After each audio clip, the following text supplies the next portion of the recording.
কাকিমা ভালো আছো? ও বৌমা, আয় তোমার ননদ আসছে। ও আমাদের ঘরে ঢুকবে না, ও তো বড়দের ঘরে যায়, আমাদের সাথে কথা নেই। শ্বশুর শাশুড়ি মরে যাওয়ার পর থেকে বাবা ছোটদার মুখের দিকে চায়নি।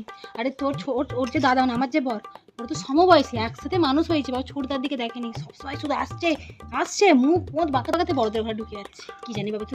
ওই শুন, তুই করে ঘরে ঢুকে আসবি নি, কারণ দেখ তুই দু ভাইয়ের এক বোন ঠিকই, তোর বাপ মায়ের ভাগ তোর দাদাও লিয়েছে, আমরাও লিয়েছি, তাহলে তো তোর ছোট বৌদিকেও তোর বাপ মা ভাগ দিয়েছে আর তোর বড় বৌদিকেও কি দিয়েছে। বলছো তো দিদি? তাহলে ঝগড়া হচ্ছে নাকি শোনা যায় না?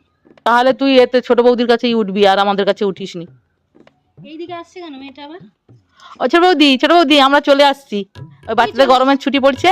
হ্যাঁ তো ভালো, তুমি তো কখনো আমাদের সাথে কথা বলোনি। এই তো বললাম কথা। না বাবা, অত তেল মারার কথা না, তোমার দাদা প্রত্যেকদিন রাত্রেবেলায় ঘুমড়ে ঘুমড়ে কাঁদে, লোকটা কেঁদে কেঁদে কেঁদে চোখের জল শুকিয়ে গেছে। আমারও তো স্বপ্ন দেখছিলাম ছোটদার জন্য, ওই জন্যই তো আমরা চলে এলাম। দাদার কথা ভাবলাম বলেই তো। ও বৌদি, নিজের মেয়ে নিজের ছেলে মেয়ের থেকে তোমাকে ভালোবাসো, সবসময় রাত্রেবেলা বলে যে বোনটা একবার, ওই জন্যই তো এসে গেছি, আমাদের ভাই বোনের আত্মার সম্পর্ক, জানো বৌদি, ছোট বৌদি। কেন তুমি তো এই তো পিলপিল করে গিয়ে তোমার বড় বৌদির কাছে ড্রেসে, না আমরা ভাবলাম যে সবসময় কেন বড় বৌদির কাছে যাবো, ছোট বৌদির কাছেই উঠি। বলো না যে আর তোমাদের পাত্তা দেয়নি, আর তোমাদের পেটের ভাত। হ্যাঁ গো বৌদি, দেখো গেলাম বড় বৌদি মায়ের মতো গেলাম, কিভাবে আমাদেরকে ভাষা উল্টো পাল্টা বলে তাড়িয়ে দিল।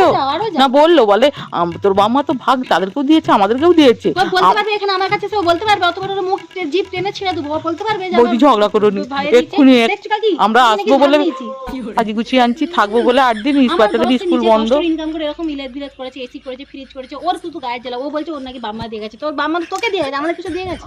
ছোট বৌদি, তুমি চুপ করো, এক্ষুনি তেড়ে আসবে। তুমি তোমার বড় বৌদিকে চিনো, বলো তোমার যা হয়। আমার বড় বৌদি বাবা কাউকে, আমার কোনো ননদ নেই, আমার ননদ বাবা অনেকদিন আগে মরে গেছে, আমি বাবা আমাদের ঘরে কাউকে ঠাঁই দেবো না।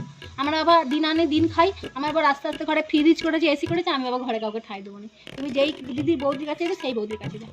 তোমার দাদাকে আমি বলেছি তুমি কেঁদে কেঁদে তোমার চোখে জল শুকিয়ে গেছে, তুমি আর ওই বোনের জন্য কাঁদবে না। এই যে হিংসা করি ছোট বোন আসছে, ওকে ঘরে ঢুকিয়ে যাও, ও তো আমাদের বোনই, বলো। তুমি একদম বেশি কথা কইবে না, দুটোই ভাতকে বের করে দেবো।